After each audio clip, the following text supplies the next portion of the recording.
on peut battre un homme, par exemple, parce qu'on dit que la femme, c'est le sexe faible. Et l'homme est Oui, costaud vu vu la taille des hommes, vu la oui, constitution oui, physique des hommes. oui, oui. Vous avez particulièrement raison et c'est très pertinent ce que vous avez dit. Et on dit souvent que l'homme, entre guillemets, c'est le sexe fort. C'est vrai socialement. Mais en réalité, beaucoup d'hommes subissent des violences.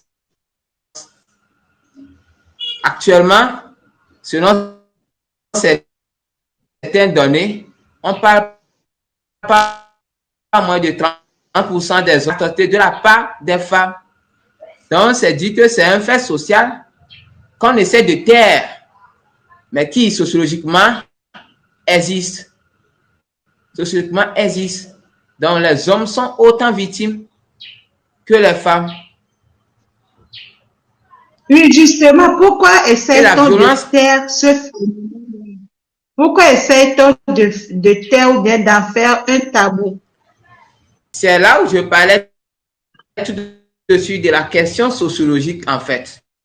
Notre société a, vous l'avez dit dans une de nos entretiens, que la société est patriarcale. Elle ne doit pas montrer ses côtés faibles. Et ça, c'est ce que nous apprenons aux enfants dès le bas âge. Et là, les femmes transmettent ces connaissances à leurs enfants de ne pas subir les conséquences d'une violence. Si il arrivait qu'une violence est faite sur eux, taisez-vous.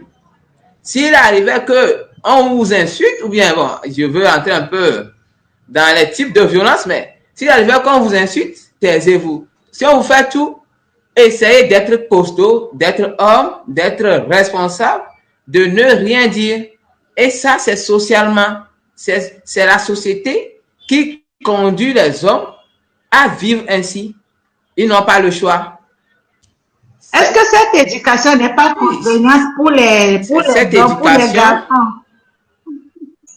oui, c'est l'enjeu, en fait. Et c'est vraiment une situation délétère dans laquelle se trouvent les hommes à la fin. Puisque la femme peut pleurer, mais lui, non.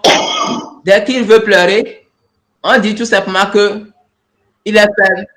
Et lorsqu'on dit qu'il est faible, il ne peut plus sortir.